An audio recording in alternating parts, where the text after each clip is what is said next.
Justin Muturi alikuwa spika wa bunge la taifa kwa takriban miaka 10.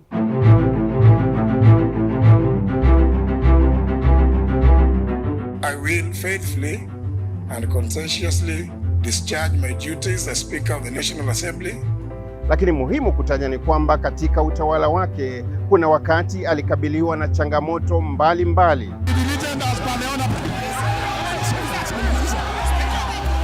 Wanga kwanza ndiye alikuwa anaongoza hiyo kumwagia maji.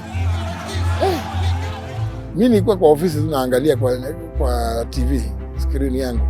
Ila wakati huu yumo katika muungano wa upinzani baada ya kutofautiana na rais wa sasa William Ruto. Wakati alijitolea kuwe mimi anipe hiyo wadhifa, mimi nilikataa mara ya kwanza. Tukiwa hapa Ikulu nilimwambia sitaki. Sasa wewe ni waziri, baraza la mawaziri umeigomea. What am I supposed to do? Katika makala ya Mikoba ya Demokrasia leo tunaangazia maisha ya Muturi. And when you are demonstrating, you can even lie on the ground kwa barabara, watoto wakipita wako kwa matatu wakuulize, hey daddy, huka tunapita, tafadhali simama kando. Mimi ni Paul Nabiswa.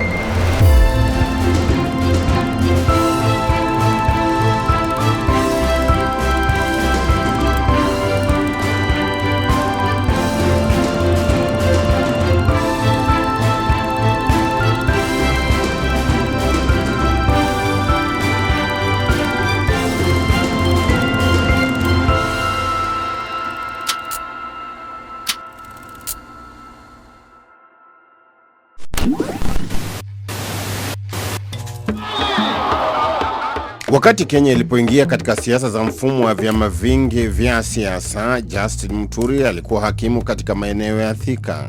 Pamoja na kuwa alikuwa mtumishi wa idara ya mahakama, alikuwa akijihusisha na siasa, na hilo likamponza mwaka 1997. So nikaingia, nikajikuta sasa vile niletwa, nikaonyeshwa picha zangu nikifanya campaign 92. Nikajua sasa hii ndio niweze kujisaidia, itanibidi sasa nijipange. Ndio hapo na kwa sababu 95 kulikuwa kumefanyika by election. Ule mwenye alikuwa amechaguliwa na chama cha KNC, Gerald Ndwiga. Alikuwa ameshawishiwa na KANU akadefect. Na sisi sasa kwa sababu tulikuwa tunatafuta district yetu ya Mbeere, tukaitwa wale watu wafanyikazi wa serikali, tukakuwa ni wale tulifanya kampeni kubwa sana kumfanyia huyu Ireri achaguliwe tena na chama na tikiti ya KANU. Mwaka huo wa kura, kwa kuwa alikuwa kajiuzulu mahakamani, alitaka ridhaa ya watu wa Siakago kupitia chama cha KANU, ila alishindwa na Samuel Ita. Alichaguliwa kwa mara ya kwanza na kuwa mbunge wa Siakago katika uchaguzi mdogo wa mwaka 1999 baada ya kifo cha Samuel Ita Aprili mwaka huo. Mshwanda ulipoletwa na Raila, najua alikuwa ameanza ile cooperation.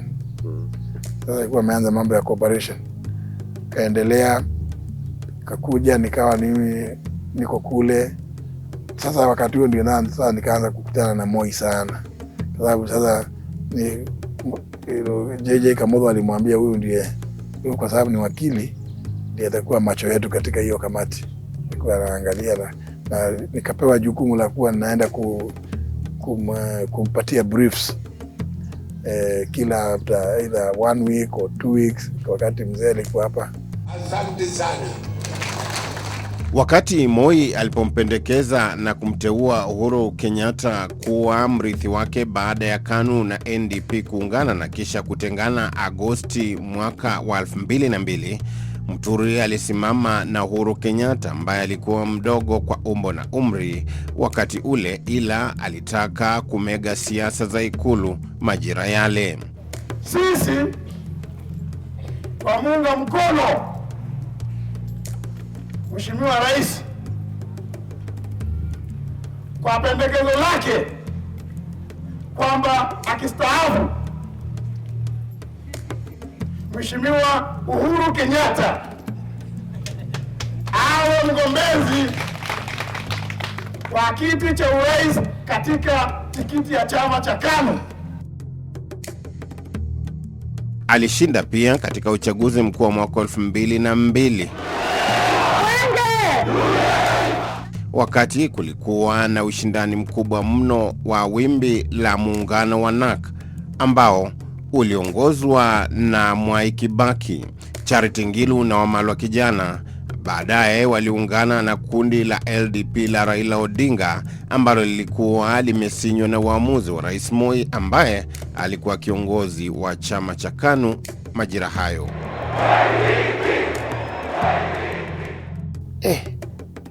Hiyo ilitusukuma. Mimi sijaona uchaguzi ilikuwa ngumu kama ya 2002. I survived by a whisker. Vile kura 300 na kitu ilikuwa ngumu. Sababu ilikuwa kila pahali, ni kama wananchi wote karibu pembe zote except maybe Rift Valley. Na si Rift Valley yote, parts of Rift Valley and a few parts of Central, particularly Kiambu, because that's where Uhuru comes from. Lakini the rest of the country ilikuwa naimba yote yawezekana bila Moi.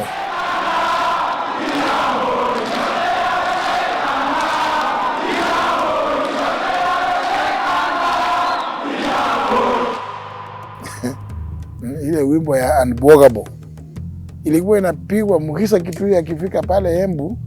Mimi na magari zangu na nyimbo za KANU, mimi natoroka town kwa sababu ilikuwa ngumu. Unge keti pale. Wananchi wote sasa wametata, wana Kenya wote sasa wametata, wamesema Moi aende na uhuru wake, aende kuchunga ng'ombe, aende kufuga mbuzi.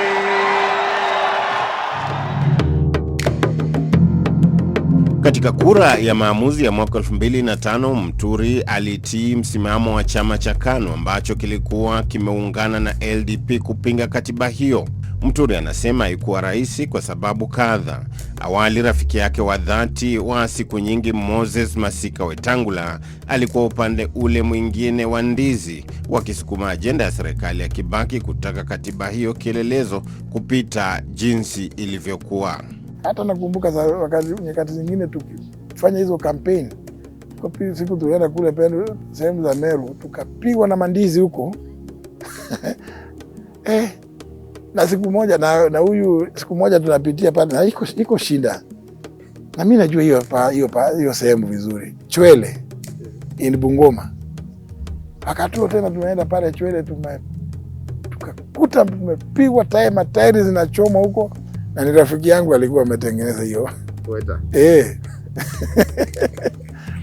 Lakini nilikuwa tukiingia Kandui kutoka Chwele, tulifanya mkutano, japokuwa tukitoka tulikimbizwa kwa mawe na nini. Lakini sisi pia tulikuwa na jeshi ya kutosha. Walikabiliana nao kabisa vilivyo. Katika bunge hilo alikuwa mwenyekiti wa kamati ya bunge kuhusu wekezaji, hali kadhalika kiranja rasmi wa upinzani bungeni wakati huo. Baada ya kushindwa katika uchaguzi mkuu wa mwaka 2007 na Leni Kivuti anayetoka naye kijijini, Muturi alijipa shughuli moja, ikiwa mwenyekiti wa kituo cha demokrasia ya vyama vingi, yani Center for Multi-Party Democracy. Mbali na kujihusisha na uandaji wa katiba ya mwaka 2010, akiwa kati ya wataalamu waliohusika pamoja na Daktari Mukisa Kitui kati ya wengine.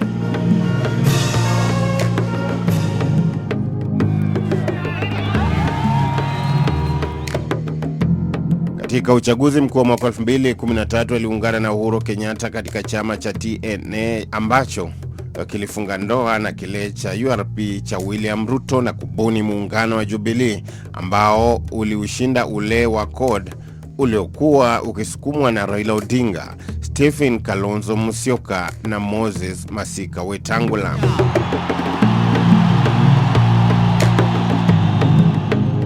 Baada ya Uhuru Kenyatta kuapishwa na kupokezwa mamlaka na rais aliyokuwa akiondoka Mwai Kibaki, muungano wa Jubilee ulifaulu kumsimika Muturi kuwa spika wa bunge, ambaye alimshinda Kenneth Marende kutoka upinzani. I, Justin Bidan Joka Muturi, having been duly elected as Speaker of the National Assembly,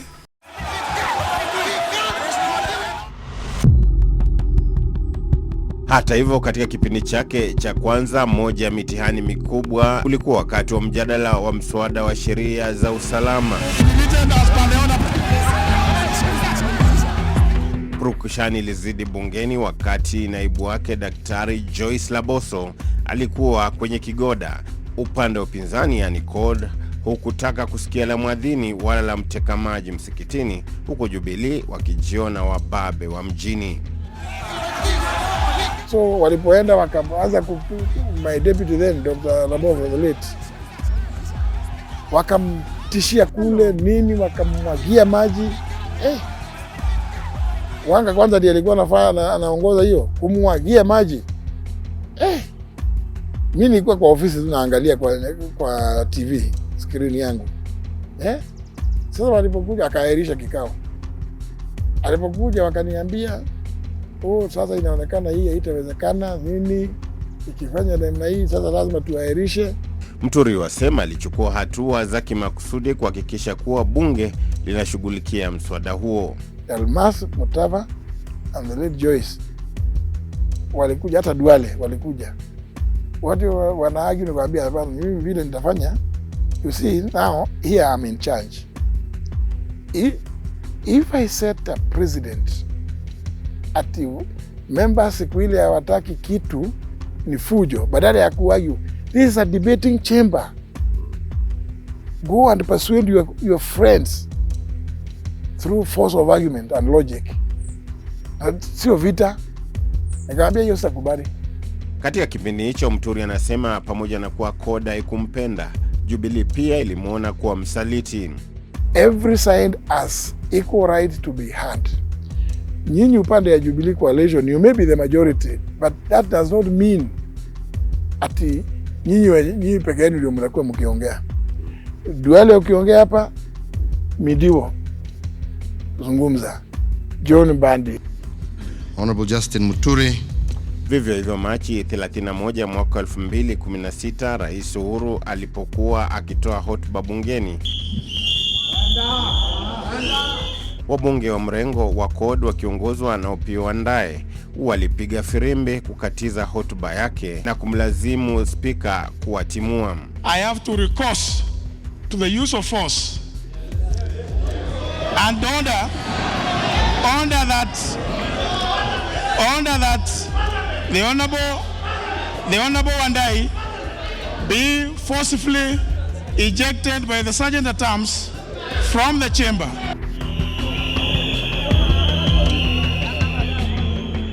Tabia walioendelea nayo hata wakiwa nje ya bunge, na baadhi ya wabunge, kulingana na Muturi, hutaka kutumia kiti cha spika visivyo. Hata iko mbunge wakati walikuja the 12th parliament, alikuwa anaitwa Uda, alinianzia kwamba unajua huko na kura kubwa sana kwangu.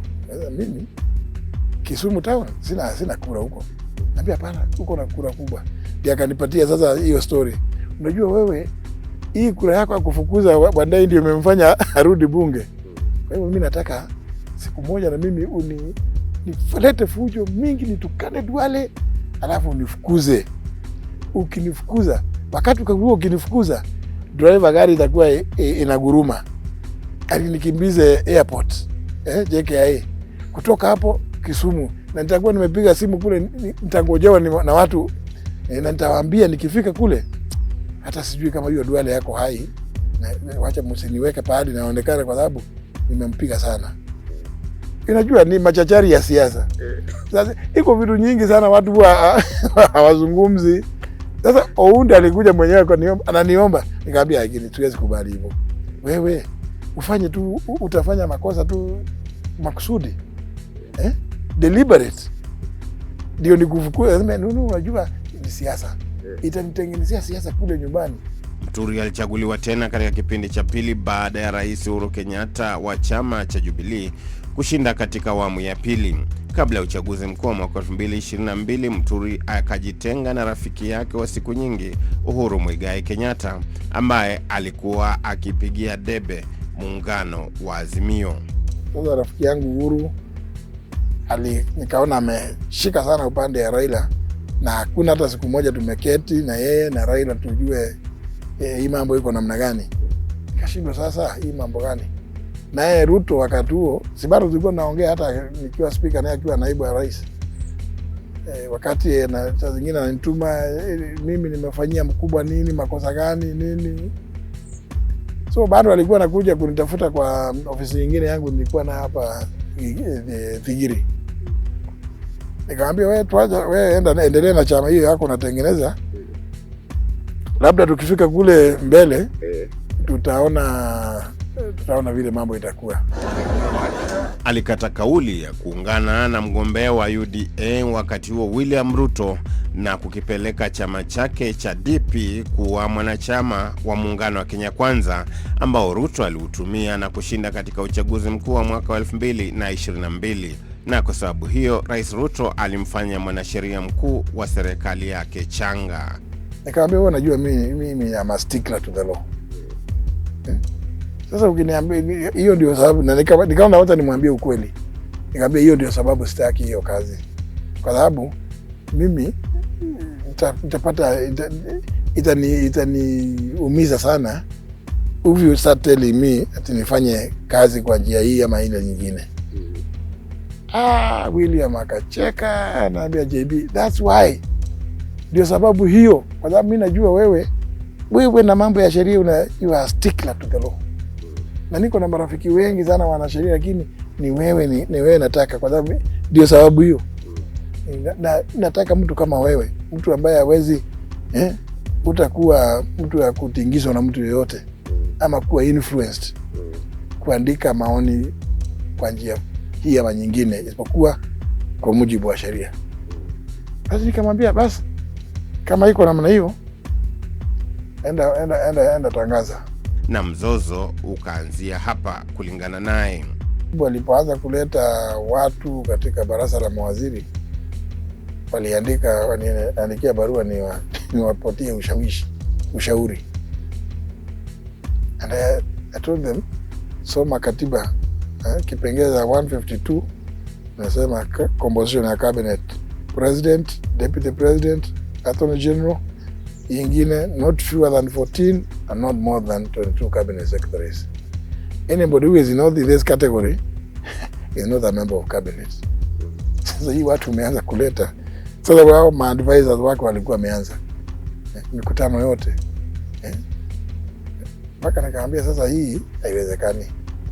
Nilipoandika hiyo advisory niliangalia tu nikaona, unajua naona body language. Nikaona hiyo kitu imesikia imemkera, imemuuma. Si hayo tu, serikali ya Rais Ruto iliondokea na mfumo wa bima ya afya kwa umma ambayo Muturi aliutilia shaka kisheria. Hii ya SHA walijaribu kuniletea ni sign tukiwa mkutano wa cabinet huko Kakamega. Wakaniita na Kumicha kaniletea nikuja ati ni sign. Nikamwambia mimi wewe, nikakasomea kakaenda kakilia kaenda kwa Ruto. Ruto ananiita. Naambia hii kitu huyu ananiletea makatazi ni sign saa hizi hapa asubuhi hii. Attorney General. Asubuhi saa hizi tunaingia mkutano. Nikamwambia kwani na ujue hata nyuma baadaye wakati watu walianza kusema hivi vitu ilienda namna gani, hata bunge liliandika barua nikasema hizo bills sijui zilitoka wapi. Wanarika wa Gen Z walipoingia bungeni na kutaka mabadiliko ya kisera na uongozi nchini, Rais Ruto aliwafukuza kazi kwa muda mawaziri wote kasoro naibu wake Rigathi Gachagua na mkuu wa mawaziri Musalia Mudavadi.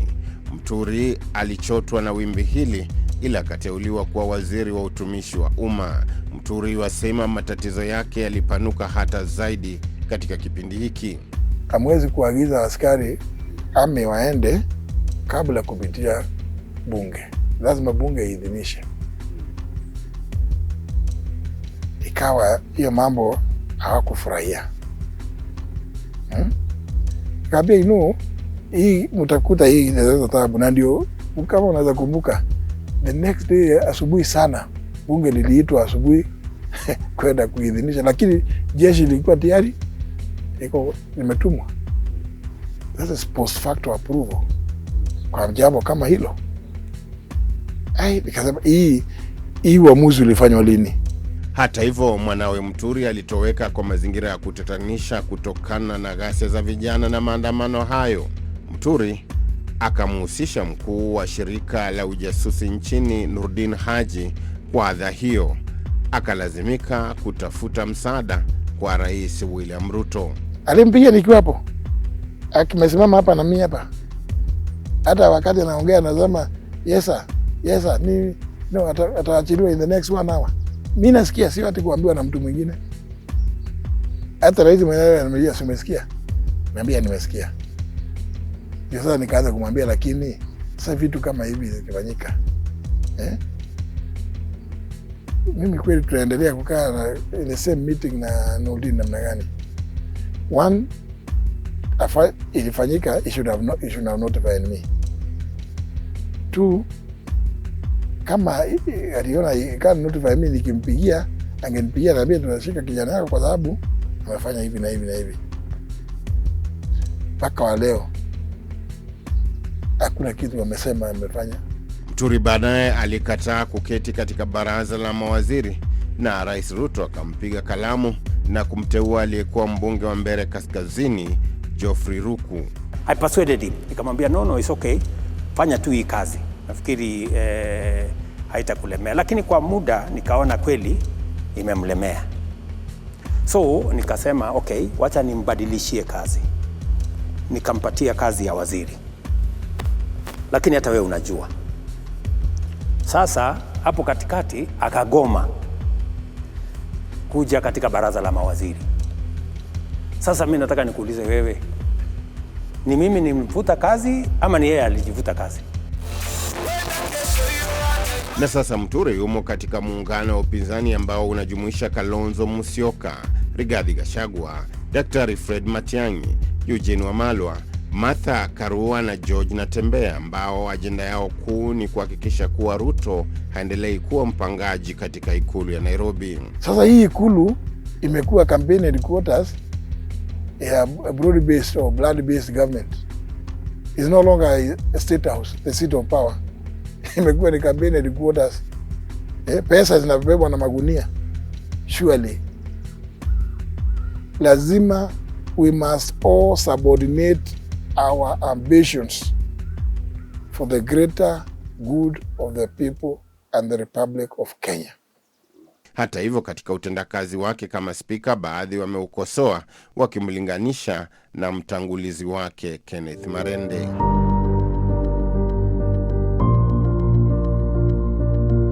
The only thing people keep remarking to is a decision which he made that he becomes Kalonzo will not be the leader of government business, because Kalonzo was proposed by Kibaki, then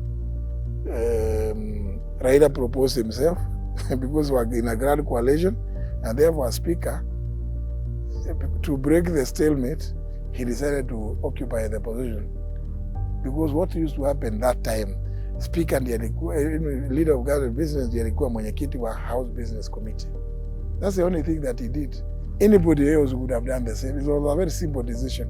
Muturi aliyezaliwa mwaka 1956 alisomea sheria katika chuo kikuu cha Nairobi na kisha chuo cha mafunzo ya wanasheria nchini KSL. Alisoma pamoja na rafiki yake wa siku nyingi tangu chuoni, Moses Masika Wetangula, ambao walitumwa katika vituo tofauti vya mahakama kuwa mahakimu mwaka wa 1982. Muturi akielekezwa kwa mitaa na kutoka Wetangula, yani Bungoma na maeneo jirani.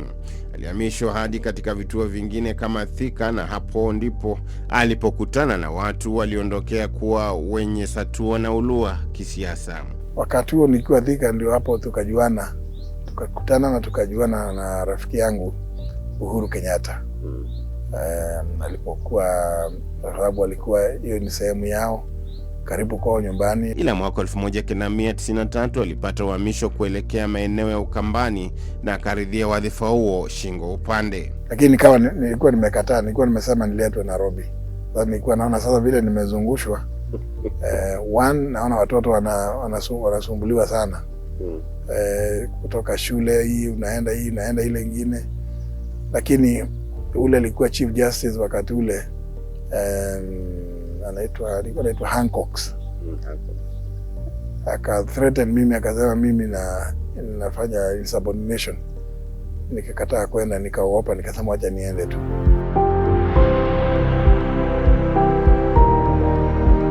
Ndio historia kwa uchache ya Justin Bidan Muturi Njoka, ambaye amejihusisha na mihimili yote mitatu katika ulimwengu wa kazi. Paul Nabiswa, makala ya Mikoba Demokrasia, NTV.